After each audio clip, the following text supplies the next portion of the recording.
जी, सबसे पहले मैं आपको बधाई देती हूँ, आपको कांग्रेस की तरफ से टिकट मिली है, तो क्या कहना चाहोगे? पहले मैं आपका धन्यवाद करती हूँ और आपके चैनल के माध्यम से अपने पूरे गुड़गांव की जनता का हाथ जोड़कर नमस्कार करती हूँ। तो आपने कल बहुत भारी भीड़ में सलाद देखा और भी मतलब काफ़ी जनता भी कह रही है कि हम आपके साथ हैं, तो ऐसा कौन सा रस खिला रखा है जो जनता आपके साथ खड़ी है? देखिए, ये तो जनता का प्यार है और हमारे एक छोटे से निवेदन पर छोटी सी सभा को जनता ने इतना जन सैलाब करके आशीर्वाद दिया, जन समर्थन दिया, उसके लिए मैं अपनी जनता का तहे दिल से धन्यवाद करती हूँ। और आपके चैनल के माध्यम से मैं उनको कहना चाहूँगी कि उसके लिए मैं आपका तहे दिल से धन्यवाद करती हूँ और आपको पूरी उम्मीद करती हूँ कि जिस उम्मीद के साथ आपने मुझ पर अपना विश्वास जता रहे हैं, मैं उस उम्मीद को पूरा करने में कोई कसर नहीं छोड़ूंगी। और जो मेरा 20 साल का अनुभव है और जो मेरे गुड़गांव के विकास के जो मेरे विज़न है, उनको लेकर आपके समक्ष गुड़गांव का विकास बहुत जल्द होगा। क्या जनता ट्रिपल इंजन की सरकार बनाएगी, विकास की तरफ चलेगी? देखिए, जैसे कि आप देख रहे हैं कि पिछले 10 वर्षों से बीजेपी के ही मेयर रहा है, बीजेपी की ही सरकार रही है केंद्र में, उसके बावजूद भी गुड़गांव के में कितना विकास हुआ।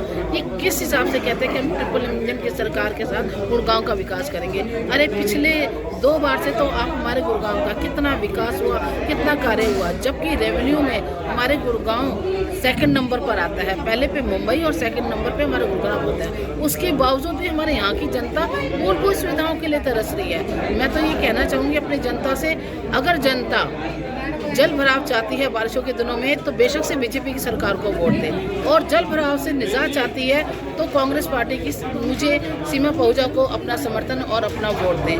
अगर गुरुग्राम को कूड़ाग्राम बनाना चाहते हैं तो बेशक से बीजेपी सरकार को वोट दें, और अगर इससे निजात चाहते हैं तो अब सीमा पहुजा को कांग्रेस पार्टी की उम्मीदवार को अपना समर्थन दें। अगर अपनी मूलभूत सुविधाओं के लिए इधर उधर भटकना चाहते हैं तो बेशक से बीजेपी सरकार को वोट दें, और अगर इनसे निजात चाहते हैं और तुरंत समाधान चाहते हैं तो मुझे अपना वोट दें और समर्थन दें। अभी देखा जा रहा है कि सीवर ओवरफ्लो हो रहा है, सड़कें भी काफ़ी जगह टूटी हुई है, लेकिन लोगों का कहना है कि जब वोट पड़ती है तो पैरों में पड़ जाते हैं बीजेपी भी, तो अब उसमें क्या कहना चाहोगे? देखिए, ये जो इलेक्शन है ये राष्ट्र या प्रदेश के नहीं है। बीजेपी सरकार सिर्फ धर्म की नीति करती है, और अब तो आपने देखा है कि जो इन्होंने अपने कैंडिडेट्स जो उतारे हैं, उन्होंने अपने कैंडिडेट्स में उनकी जाति लिखी है, तो ये जाति के आधार पर वोट करते हैं और ऊपर से कहते हैं कि हम नहीं, ये जाति के आधार पर, धर्म के आधार पर करते हैं, ना कि विकास के मुद्दों पर। हम विकास के मुद्दों को लेकर एक विजन लेकर गुड़गांव का विकास करेंगे, इसी के बीच हम जनता के बीच में आएंगे। क्या बीजेपी भेदभाव कर रही है इंसानों में भी? बिल्कुल भेदभाव कर रही है। अगर ये भेदभाव ना करती तो जो उसने कैंडिडेट के साथ उनकी जाति क्यों लिखती? तो इसीलिए हमेशा ये इन्होंने जो भी अब जो मेयर के कैंडिडेट हैं, जिन जो प्रत्याशी इन्होंने टिकट दी है, इन्होंने क्या देख के दी है? क्या उसकी कोई राजनीति, कोई उस जो कैंडिडेट है उसकी कोई राजनीति हो, कोई एक्सपीरियंस हो?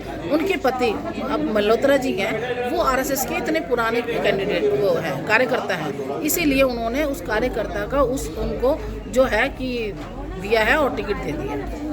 तो क्या लगता है आपको, आप अब की बार जीत करके और विकास की तरफ जाएंगे? बिल्कुल विकास। अगर गुड़गांव को हम 10 साल पीछे नहीं छोड़ना चाहते तो मैं तो जनता से कहूँगी, अगर आप 10 साल गुड़गांव को फिर से पीछे नहीं छोड़ना चाहते, हम विकास का विजन लेके गुरुग्राम में आते हैं। मैं गुरुग्राम की बेटियों और गुरुग्राम की ही बहुओं और गुरुग्राम के हर मुद्दों को, क्योंकि पार्षद 2 बार से पार्षद रह चुकी हूँ, मुझे पता है कि हर कॉलोनी की, हर वार्ड की, हर एरिया की क्या समस्याएं हैं और उस समस्या से कैसे हम निजात दिला के कौन से सिस्टम से और अधिकारियों से किस प्रकार काम किया जा सकता है। मुझे वो सब एक्सपीरियंस है। उस एक्सपीरियंस को लेकर, उस विजन को लेकर मैं जनता के बीच में मेयर पद के लिए गुरुग्राम के विकास के लिए कार्य करना चाहती हूँ। अगर आप मेयर बनते हैं तो सबसे पहले अपनी पहली कलम से कौन सा काम करेंगे? देखिए, सबसे पहले कलम से मेरा यही काम होगा कि आज जनता जो ये सीवर ओवरफ्लो और अब बरसात आने वाली है, बरसात के दिनों में जल भराव की समस्या से जो इसको निजात मिले, और सेकेंडली जो कूड़ाग्राम बना हुआ है, हर हमारा गुरुग्राम साफ सुथरा और सुंदर दिखाई दे। देखिए, हम और शहरों में घुसते हैं तो कितना सुंदर दिखाई देता है, और हम गुरुग्राम में घुसते हैं चारों तरफ कूड़े के ढेर नजर आते हैं। तो गुरुग्राम को सुंदर बनाना, स्वच्छ बनाना और जनता की जो भी मूलभूत सुविधाएं हैं उनका तुरंत समाधान करना करना ये मेरी प्राथमिकता तो रहेगी। एजुकेशन को लेके क्या कहेंगे? सरकारी स्कूल में मैं खुद जाके मैंने देखा है तो बहुत ही गंदी, मतलब सरकारी स्कूल अच्छे नहीं है और बच्चे की पढ़ाई को लेके भी मुझे थोड़ा लगा वहाँ पे, तो इसमें आप क्या कहना चाहोगे? देखिए सर, उन स्कूलों को जो फैसिलिटीज़ चाहिए वो फैसिलिटीज़ देना, और मैंने कहा ना कि हमें पता है कि अधिकारियों और प्रशासन से कैसे काम लेना है, सिस्टम से कैसे काम लेना है, तो उस सिस्टम से उनसे काम कराने के लिए और उन अधिकारियों से और उसको दुरुस्त करने के लिए हम पूरा का पूरा हमने एक योजना बनाई है, पूरा काम करेंगे।